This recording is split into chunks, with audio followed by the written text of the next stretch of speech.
આપણે we are running against time, એટલે કાર્યક્રમને આગળ વધારીએ અને હવે કાર્યક્રમના છેલ્લા ચરણમાં આપણે પ્રવેશ કરવા જઈ રહ્યા છીએ. ત્યારે હું ગુજરાતી સાહિત્યના એક સશક્ત અને ઉજળા નામને મંચ ઉપર આમંત્રિત કરવા જઈ રહ્યો છું. આમ આપણે સૌ એમને નવલકથાકાર તરીકે ઓળખીએ છીએ, પણ હું જ્યારે કોલેજમાં હતો ત્યારે મેં એમને એક સુંદર અભિનેત્રી તરીકે પણ જોયા છે અને નાટકોના સફળ પ્રયોગ કરનાર દિગ્દર્શક તરીકે પણ મેં જોયા છે. રંગભૂમિના અનેક સફળ પ્રયોગો આ લેખિકાના નામ સાથે જોડાયેલા છે. સંગીત નાટ્ય અકાદમી દ્વારા પુરસ્કૃત કૃતિ સમય સાક્ષી છે. આ નાટકનું શીર્ષક છે સમય સાક્ષી છે હોય કે પછી ભવન્સની દ્વિઅંકી નાટકોની સ્પર્ધામાં તમામ કેટેગરીમાં વિજેતા બનેલું નાટક ચિત્રલેખા હોય, આ તમામ નાટ્યકૃતિઓ એમને નામ બોલે છે. સાથે સાથે જ વાસાંસી જીર્ણાની જેવી નવલકથા અને સમાંતર જેવી નવલકથા આપનાર દેવાંગી ભટ્ટને હું આપની તાળીઓ વચ્ચે મંચ ઉપર આવવા વિનંતી કરું છું. મને એમનું સૌથી પ્રિય નાટક જે છે એ છે શેડોમેન, જેમણે INTની એકાંકી સ્પર્ધામાં ભજવેલું અને ત્યારથી હું એમના અભિનયનો ફેન છું. અને સાથે જ હું મધુરાય સાહેબને વિનંતી કરું કે આપ મંચ પર આવો. દેવાંગીબેન મધુરાય સાથે પ્રશ્નોત્તરી અને વાર્તાલાપ કરશે અને એમની સર્જન યાત્રા વિશે જાણવાનો પ્રયત્ન કરશે અને જેનાથી આપણે અવગત થઈશું. મધુરાય અને દેવાંગી ભટ્ટ. અહીંયા મધુભાઈના ચાહકો ભેગા થયા છે, પણ મને મધુભાઈ પર ભયંકર ખુન્નસ છે. ખુન્નસનું કારણ એ છે કે મંચ પર એમની નાયિકા બનીને કેવું કેવું બોલવું પડ્યું છે. તમને 3 નાટકોની 2 લાઈન કહેવી છે, એવી ના એમને બોલવા નહીં દઉં હું. 1 ચતુષ્કોણ,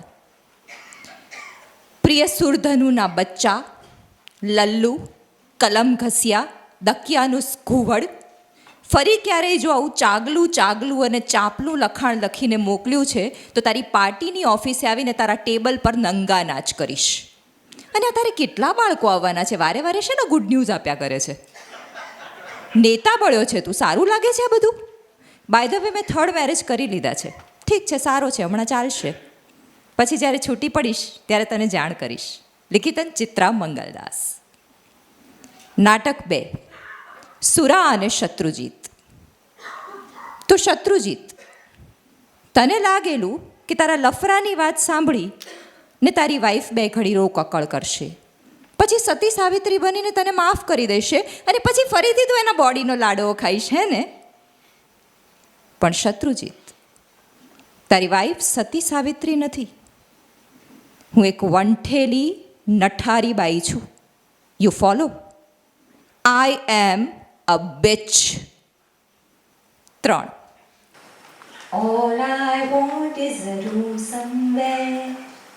કે તારો એ વારો આવશે હિમાદ્રી, તારો એ વારો આવશે. ને પછી સંતુનો ડંકો વાગશે હિમાદ્રી, તારો એ વારો આવશે.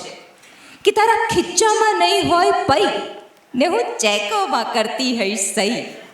તું માંદો પડીશ ને જ્યારે માસ્તર, ડિંક ચીકા ડિંક ચીકા ડિંક ચીકા, કે તું માંદો પડીશ ને જ્યારે માસ્તર, મને મોઢે હશે બધા શાસ્ત્ર.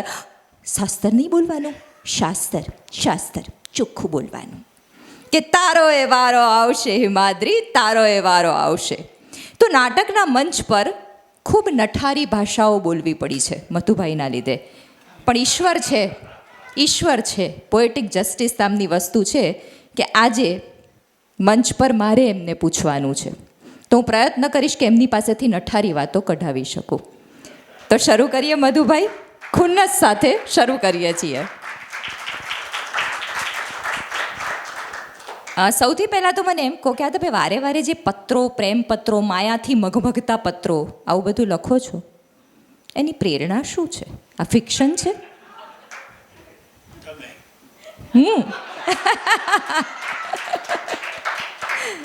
નાટકની અભિનેત્રી યાની તમે, એની પ્રેરણા છે કે કોઈ તમારા સરખું પાત્ર ભજવશે અને આ શબ્દો બોલશે, એથી ઘોડા હણહણે એટલો બધો ઉત્સાહ આવી જાય છે લખવાનો.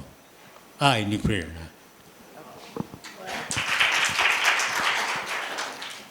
Madhubhai, on a serious note, તમે પહેલી વાર કંઈક લખેલું જ્યારે સૌથી પહેલું લખાણ જે કાચું પાકું હતું એની સ્મૃતિ વિશે કંઈક કહો અમને.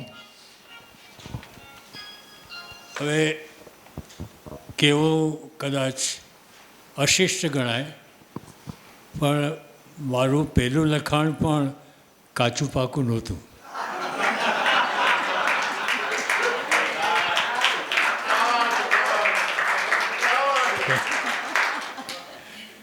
આ તો ગમત થાય.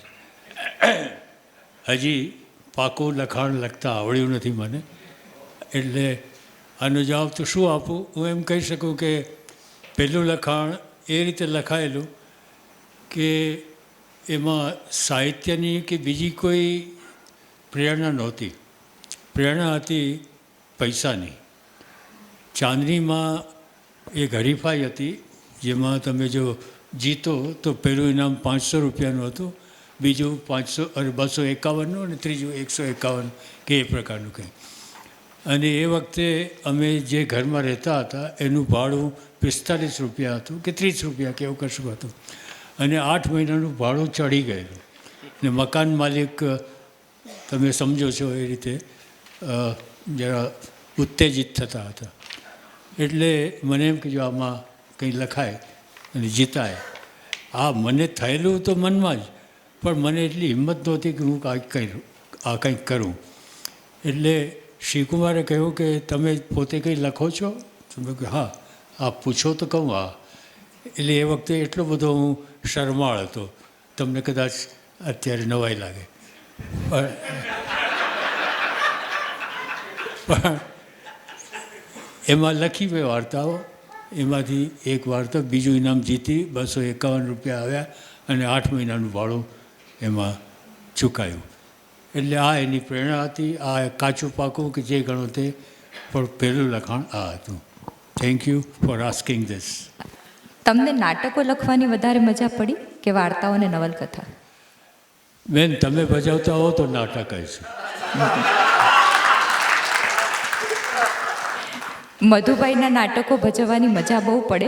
તકલીફ એ થાય, મેં પહેલાં એકવાર એમને કહેલું કે સુરાને શત્રુજીત ભજવવા ગયા તો અમારી સામે કોમ્પિટિશનમાં જે નાટક હતું એની નાયિકા ગરીબ, ભિખારણ અને એને 3 બાળકો. એટલે એટલી દયામણી હતી અને માતા હતી અને પાછી આંધળી હતી.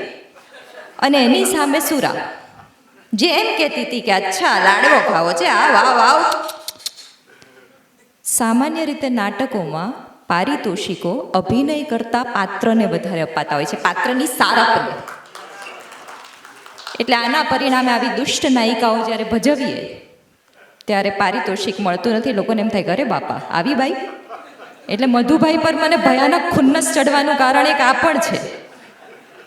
પણ બહુ મજા પડી મધુભાઈ, તમારા નાટકો ભજવવાની એક અદ્ભુત મજા છે. હવે એવું કહો કે જૂના સમયમાં, એટલે તમે તો 6-6.5 દાયકાથી લખો છો, ભલે તમને ઘરડા કીધું એમાં વાંધો પડ્યો, પણ મારા જન્મ પહેલાં તમારા પુસ્તકો આવ્યા એટલા દાયકાથી જૂના સમયમાં આ ટાટિયા ખેંચ, to use more dignified word, ખેંચતાણ હતી?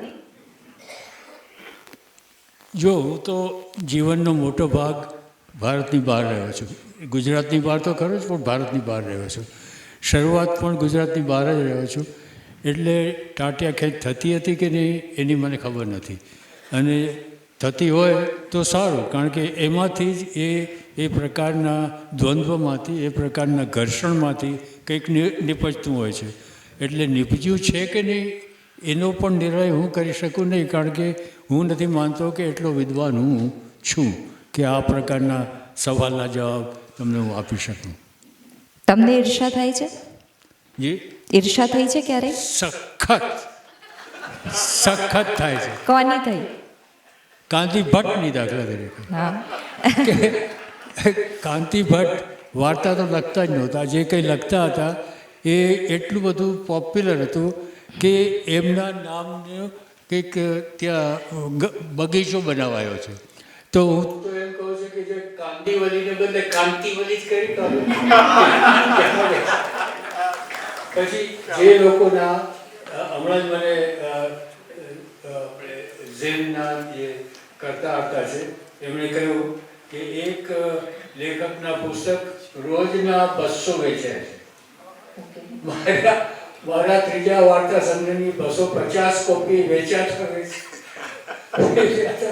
20 વર્ષ થઈ ગયા. હવે તમે એમ કહો કે ઈર્ષા ન થાય? હવે કે માણસ નથી એના ખૂબ ખૂબ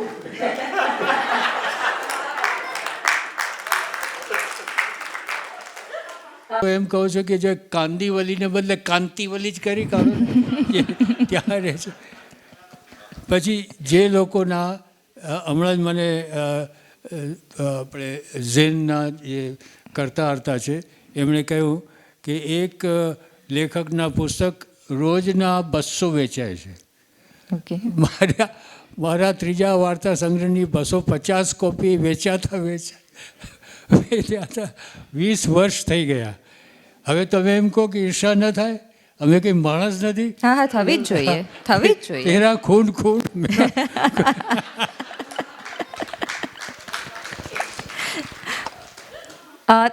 તમે કહ્યું એમ કે તમે બહુ બધા વર્ષ બહાર રહ્યા, ગુજરાતની બહાર, ભારતની બહાર. Do you C it as blessing કે પછી તમને લાગે છે કે એના લીધે કંઈક નુકસાન થયું છે? મને ખબર નથી કે હું એક્ઝેક્ટલી કયા કોન્ટેક્સમાં પૂછી રહી છું, પણ તમે જે રીતે એક્સપ્લેન કરો એ રીતે. આ સવાલ રોજ સવારના 6 વાગે મને થાય છે કે મને નુકસાન થયું છે કે નથી થયું, અને પછી જવાબ આવે છે કે આપણે આ કપાળ તો આપણી સાથે જ હોય છે. આપણે મુંબઈમાં હોઈએ કે કાંદીવલીમાં હોઈએ કે અમદાવાદમાં હોઈએ કે લંડન હોઈએ કે અમેરિકા હોઈએ કે જ્યાં હોઈએ ત્યાં આપણે ક્યાં છીએ એના ઉપર આપણું જીવન ઘડાય છે, નહીં કે જે જગ્યાએ આપણે છીએ તે જગ્યાને કારણે. એટલે એ જે થવાનું હતું તે હું અમેરિકામાં હતો એટલે થયું એવું નથી. એ હું અમદાવાદમાં પણ હોત તો જ થાય, તોય પણ થાત. કારણ કે મેં કહ્યું એમ આ કપાળ, આ જે કપાળ એટલે ખાલી નસીબ નહીં પણ પ્રકૃતિ જે સ્વત્વ એ સાથે તો આપણે જીવીએ છીએ.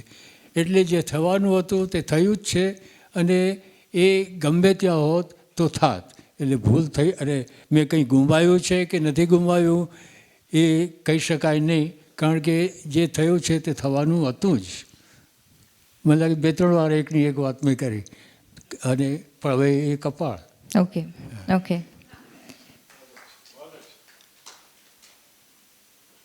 6 દાયકા પછી વેન યુ લુક બેક, બધું જીવન કે લખાણ કે બધા જ વર્ષો, do you have any regrets? કોઈ અફસોસ થાય છે? કંઈ એવું છે, કોઈ એવી ક્ષણ કે જે ખૂંચ્યા કરે છે, નથી બરાબર લાગતું? રોજે રોજ થાય છે કે ખૂંચ્યા તો કરે જ છે કે જિંદગીના કોઈ ક્ષેત્રમાં, સિવાય કે અત્યારે મને આનંદ આવે છે કે મને સફળતા લાધી હોય એવું લાગે છે. મને ખૂબ જ ગમત જો હું આ ઉંમરે 2 બાળકોનો બાપ હોત, એ 2 બાળકો પાસે 2 બાળકો હોત, અને એ લોકો આવીને મારી મશ્કરી કરતા હોત કે મને પાછળથી આવીને ઢીક્કા મારતા હોત કે એવું કશું, કે એકાદા બ્લોકમાં મેં ભાડેથી મકાન રાખ્યું હોત, અથવા તો મકાનના હું હપ્તા ભરતો હોત વગેરે વગેરે, ના જીપે ઉપર બધાના પૈસા ભરતો હોત વગેરે. પણ એવું કશું થયું નથી. હજી સુધી મને આ જીપે ઉપર પૈસા કેમ ભરવા એની હથોટી આવી નથી. હજી સુધી મને 2 પૈસા થયા હોય તો એનું રોકાણ ક્યાં કરવું એની ખબર નથી. એટલે કહેવાનો અર્થ એવો કે જિંદગીના કોઈ ક્ષેત્રમાં હું સફળ થયો હોઉં એવું મને ભાસ્યું નથી. એટલે રોજ સવારે એ સવાલ તો થાય છે જ. ગયા વખતે મને લાગે છે કે પેલા મમતાના પારિતોષિકના કાર્યક્રમ વખતે તમે કહેલું કે મને એવો અફસોસ છે કે મારી રક્તરેખા આગળ નથી ચાલવાની, મારા પછી પૂરી થવાની છે. એ દિવસે કહ્યું હતું એ વાત હું આજે તમને ફરીથી કહું છું મધુભાઈ, કે રક્તરેખા આગળ ન ચાલે તો કંઈ વાંધો નહીં, પણ શબ્દરેખા તમારી જીવવાની છે. જેમ સંતાન એટલે અનુસંધાન, એમ શબ્દ એટલે પણ અનુસંધાન. આજથી 50 વર્ષ પછી કે 100 વર્ષ પછી, જેમ કે હું કહું છું કે તમે પહેલું પુસ્તક લખ્યું ત્યારે એના વર્ષો પછી હું જન્મી છું, પણ હું જાણું છું મધુરાઈને, એમના શબ્દ રૂપે તો જરૂર જાણું છું. તો આજથી 50 વર્ષ પછી, 100 વર્ષ પછી મારું બાળક, એનું બાળક they will know you, they will connect with you. અને સફળતા કે નિષ્ફળતા એ તો તમે મોટા માણસ છો, અને મોટો માણસ એ હોય છે જે બીજાને નાના હોવાની અનુભૂતિ ન કરાવે. તો તમે મોટા માણસ છો. એક એ પૂછવું છે કે તમને એવું લાગે છે મધુભાઈ કે ગુજરાતી સાહિત્યમાં ઇતિહાસ કથાઓ અને ગ્રામ્ય કથાઓ આ બેનો વધારે દબદબો છે, એવું તમને લાગે છે?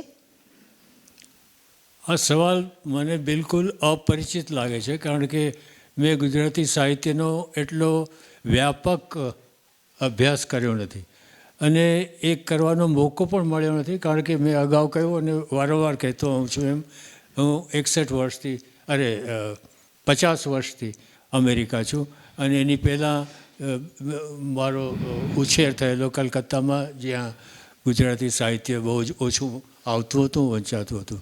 એટલે આનો જવાબ હું આપી નહીં શકું અને કદાચ અહીંયા હોત તો પણ આપી ન શકત, કારણ કે એ વિવેચનની ક્ષમતા મારામાં નથી. જ્યારે મધુભાઈને કહ્યું કે હું આમ આવા કંઈક પ્રશ્નો પૂછવા ઈચ્છું છું, તો તમને વાંધો નથી ને? તો એમણે મને એવું કહેલું કે ના ના, તમે પૂછો જે પૂછવું એ જવાબ તો મારે આપવો છે ને. બહુ હોશિયાર છે, એમને ખબર છે કે શું કહેવું ને શું ન કહેવું. સારું, હવે આટલી બધી વંઠેલ બાઈઓ તમે મંચ પર મૂકી છે, એટલે વંઠેલ બાઈઓના અનુભવ છે તમને?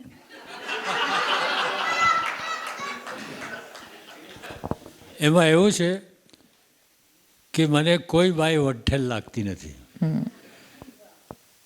આ પોલિટિકલી કરેક્ટ સ્ટેટમેન્ટ છે કે નથી? એ ક્રિયાપદ તમે જોડી લો. કારણ કે કોઈ એમ કહે છે કે ભાઈઓ વંઠેલ જ હોય, કોઈ એમ કહે છે કે ભાઈ વંઠેલ ન હોય. કોઈ શું કહે છે એની સાથે મને કોઈ નિસ્બત નથી. મને તો બધી જ મહિલાઓ દર્શનીય, પૂજનીય અને શોચનીય પણ લાગી છે. ઓકે, પેલાને મજા આવે.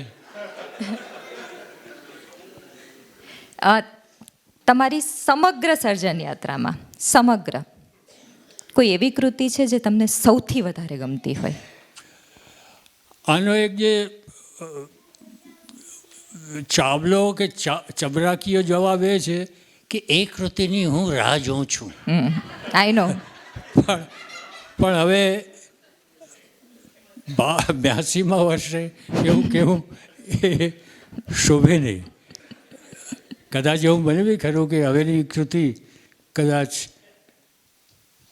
એવી કોઈ મહિલાના પરિચયમાં આવું કે સૌથી વધુ પ્રિય કૃતિ રચાય, પણ એનો સંભવ ઓછો છે.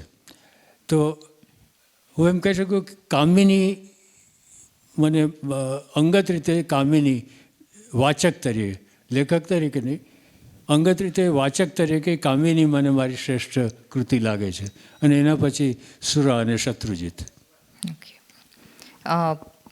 મધુભાઈને મેસેજ કર્યો ને તો મેં એવું લખ્યું કે આ ખાલી રેફરન્સ માટે આઈ એમ સેન્ડિંગ યુ ફ્યુ થિંગ્સ, અને મારો હેતુ એવો છે કે પુસ્તક વિશે તો કિરીટભાઈ વાત કરવાના જ છે, સિવાયની સહજ વાત થઈ શકે, કેમ કે તમે ખાસ્સા ઘરડા છો એટલે થોડી અને ઓછા બોલા છો એટલે બધી વાત. એટલે એમનો ફોન આવ્યો કે બાકીનું બધું તો બરાબર છે, તમારે જે પૂછવું એ પૂછજો, પણ તમે મને ઘરડો કેમ કહ્યો?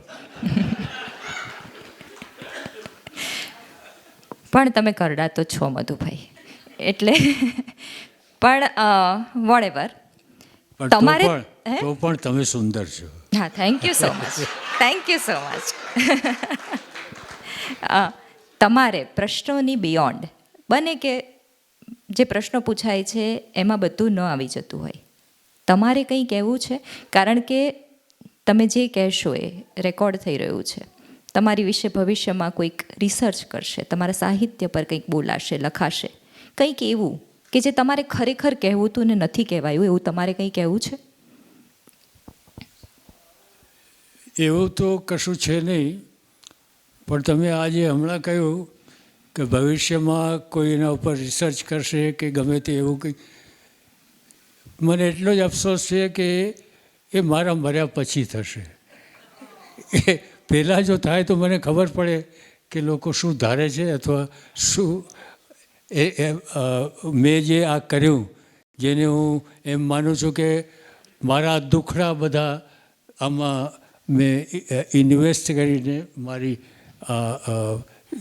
સાહિત્યની કૃતિઓ રચી, એ ખરેખર વોઝ ઇટ વર્થ ઇટ? આવો એક વિચાર મને ઓ, લાગે. It was absolutely worth it. તમને લાગે છે કારણ કે તમે આ જીવ્યા નથી, હું એ જીવ્યો છું. ઓકે.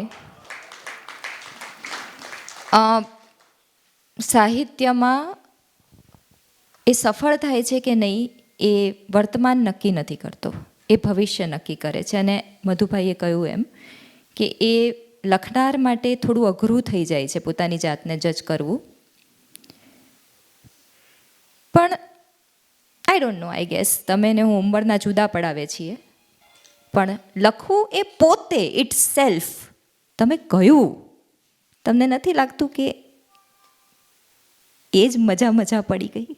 એક્ઝેક્ટલી, મજા પડી ગઈ ને? 100%. તો તમે તમારાથી સફળ કોણ છે મધુભાઈ? ઓહો, વાહ વાહ, તમારાથી સફળ કોણ છે? વાહ વાહ. બટ એનીવેઝ, અમે લોકોએ એક વાત નક્કી કરી છે કે આજના પ્રશ્નોત્તરી પૂરી કરતા પહેલાં મધુભાઈને એક ગીત ગાવું છે. ઓહો. હવે આમ તો અમારે બેને ગાવાનું હતું, પણ મને તો ગાતા આવડતું નથી, એટલે મધુભાઈ ગાશે અને હું સૂર પુરાવીશ. એ મેઇન સિંગર છે અને હું કોરસ છું. શરૂ કરીએ? એક સેકન્ડ. કંઈ વાચકોમાં, અરે શ્રોતાઓમાંથી કોઈને કંઈ? તમારામાંથી કોઈને કંઈ મધુભાઈની સાથે વાત કરવાની, પ્રશ્ન પૂછવાની ઈચ્છા હોય તો હું માઇક પહોંચાડી શકું છું.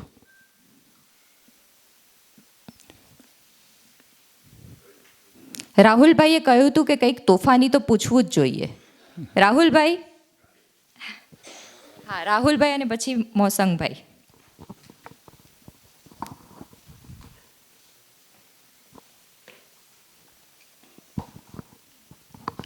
મને કોઈકે કીધું હતું કે જેટલી વાર પ્રેમમાં પડો એટલી વાર નવી નવી વાર્તા લખાય, તો શું એ વાત સાચી છે?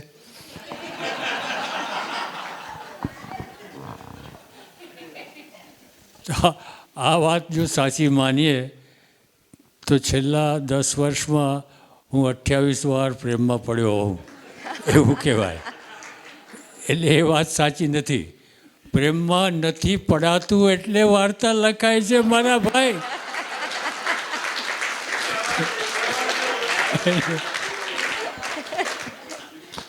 મોસંગભાઈ.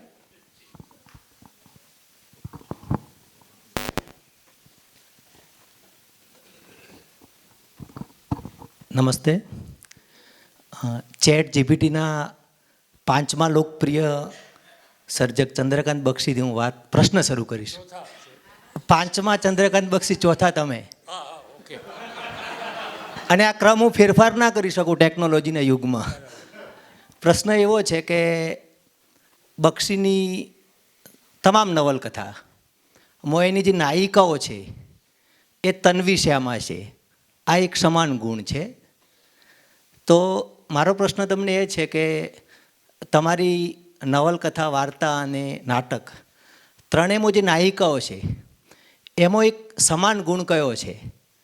અને એક પૂરક પ્રશ્ન છે કે બક્ષીની તમામ નવલકથાઓમાં, કદાચ હું ખોટો હોઉં તો કરેક્શન કરી શકે કિરીટભાઈ, સૌરભભાઈ, માધવભાઈ, તમામ નવલકથાઓમાં બક્ષીની જે ઉંમર છે એ જ ઉંમરનો અથવા એની આસપાસનો એનો નાયક અથવા હીરો છે. તો એક પ્રશ્નનો જવાબ આવી ગયો છે. તો એ જ પ્રશ્નમાં કે તમારી એવી કઈ કૃતિ છે કે જેમાં સૌથી વધુ મધુરાય પ્રસ્તુત થઈ રહ્યા છે? એક. Thank you.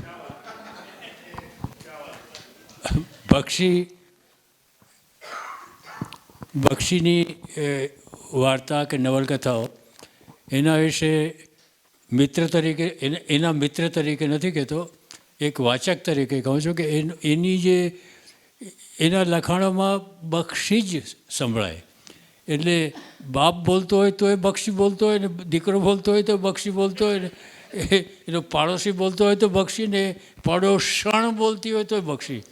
એટલે બક્ષી બક્ષી બક્ષી નામું જ છે આખું. તો એને કોઈએ પૂછ્યું કે આવું કેમ, તો કે મને હું જ અભિપ્રેત છું બધામાં. એટલે બક્ષી તો 5મા નંબરે બેસીને પણ એ જ કહે છે કે મને બક્ષી જ અભિપ્રેત છે. જ્યારે હું એમ કહેતો નથી, અને અત્યારે તમને કહું છું, પણ પહેલાં મેં કોઈને કહ્યું નથી. બક્ષીએ મને કહ્યું કે તમે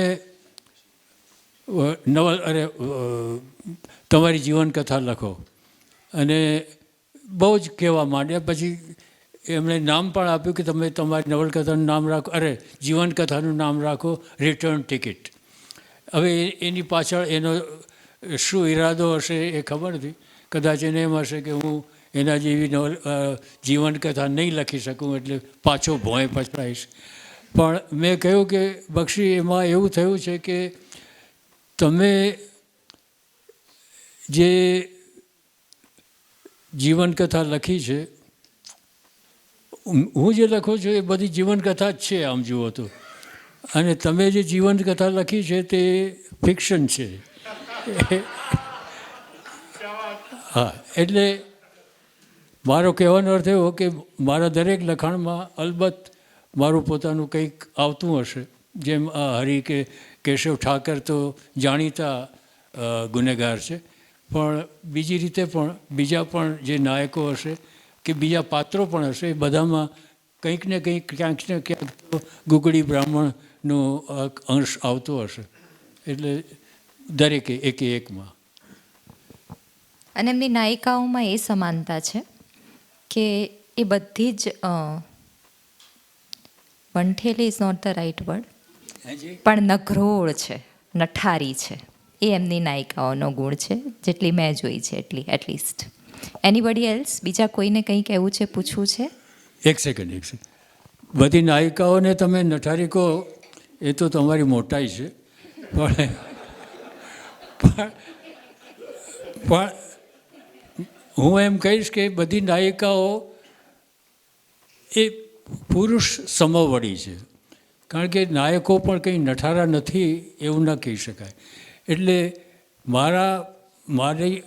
મારી રચનાઓની નાયિકાઓ પોતે કાઠું કાઢે છે. એમનું પોતાનું એક અસ્તિત્વ છે, પોતાનું ચરિત્ર છે. એ સચ્ચરિત્ર હોય કે દુષ્ચરિત્ર હોય, એ પુરુષોથી કંઈ ઉતરતી નથી. એટલે એ રીતે હું સ્ત્રીઓને સમાન હક આપું છું મારી રચનાઓમાં. એટલે તમે એને ગુજરાતી સાહિત્યની બીજી નાયિકાઓની સરખામણીમાં, કુમુદ સુંદરીની સરખામણીમાં દાખલા તરીકે એને જુઓ અને કહો કે દુષ્ચરિત્ર છે કે બીચ છે, તો એ જુદી વાત. પણ આમ હું નથી માનતો કે એ સામાન્ય ગુજરાતી નારી કરતાં કંઈક જુદી હોય. ના ના, સાચી વાત છે તમારી.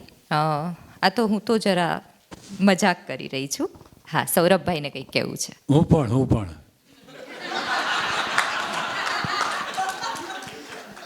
એક વાત દેવાંગીબેન, મારે પ્રશ્ન નથી પણ ઉમેરવાની છે કે જનરલી ગુજરાતી રંગભૂમિ, ખાસ કરીને જંગલરી રંગભૂમિ મુંબઈની, એમાં એક ટ્રેન્ડ રહ્યો છે કે મરાઠી નાટકો આપણે ગુજરાતીમાં બધા આવ્યા કરે.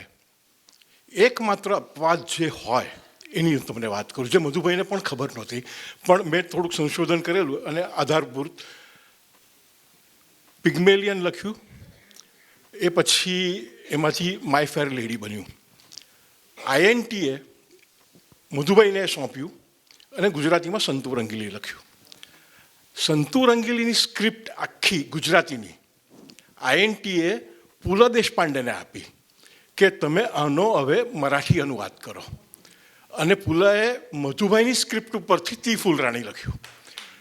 તો આ એક બહુ મોટું લેન્ડમાર્ક છે કે ઓલમોસ્ટ મૌલિક જેવું આ નાટક જે મરાઠીમાં ગયું. અને આની ગુજરાતી રંગભૂમિમાં ભાગ્યે જ કોઈએ નોંધ લીધેલી છે. સૌરભભાઈ, પ્રશ્નની વાત હતી, તમે પ્રશ્ન ન પૂછ્યો. ના, એક આ સંતુ રંગીલી અને બીજું લેસન, જેનું સિતાંશુ યશસ્ચંદ્રએ અનુવાદ કર્યો છે. એ બંને એટલા બધા અદ્ભુત અનુવાદ છે, તમને ઓલમોસ્ટ એવું લાગે કે આ મૌલિક નાટક છે, એટલા બધા સુંદર લખાયેલા છે. બીજું કોઈ?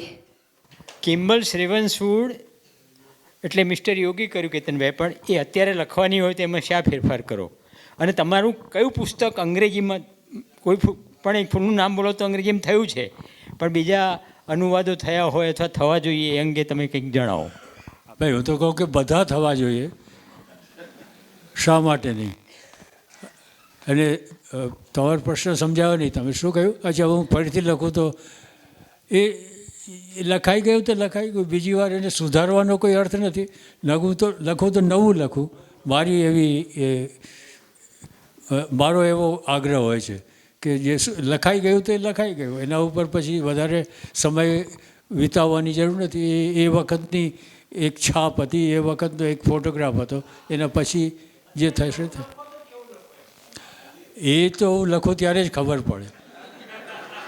કારણ કે લખતી વખતે મને ખબર નથી હોતી કે પહેલી લાઈન લખ્યા પછી બીજી લાઈન શી હશે.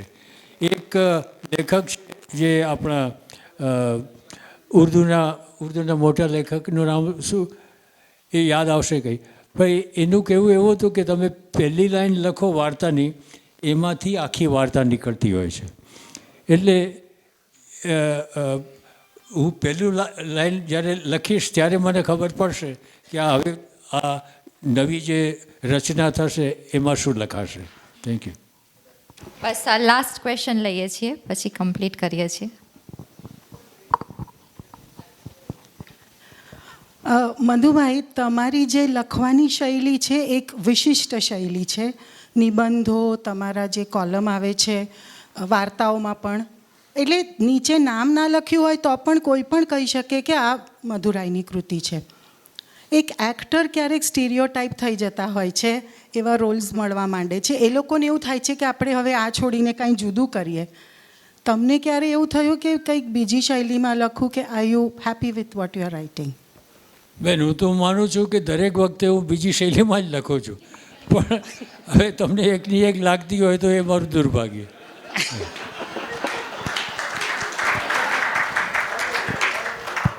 અને હવે ગીત ગાઈએ પહેલાં છેલ્લો પ્રશ્ન. મધુભાઈ, ક્યારેક આવો સાહિત્યનો પ્રોગ્રામ ચાલતો હોય, પરિસંવાદો ચાલતા હોય, મોટા શબ્દો અને માર્મિક અર્થો બોલાતા હોય, ત્યારે તમને બહુ દાંત ચડતી હોય એવું થાય છે? ના, ચડતી હશે. તમે બોલતા હો તો નથી જતી. ના, પણ બીજા બધા બોલતા હોય તો થાય છે. ઠીક છે, ચાલો હવે પાછળથી ઈશારા થઈ રહ્યા છે એટલે આપણે પૂરું કરવું જ પડશે. હવે આમ કરી રહ્યા છે એટલે સો શેલ વી સિંગ?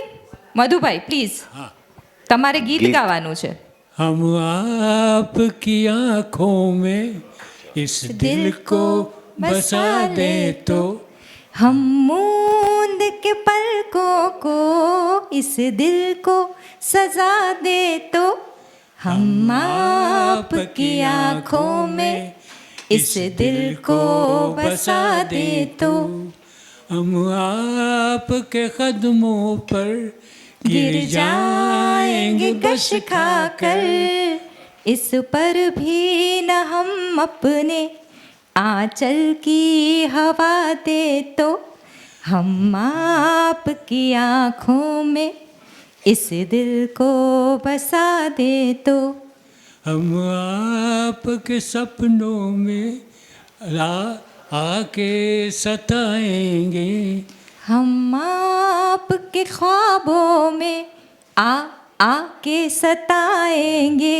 हम आपकी आँखों में इस दिल को बसा दे तो. Thank you so much. Thank you.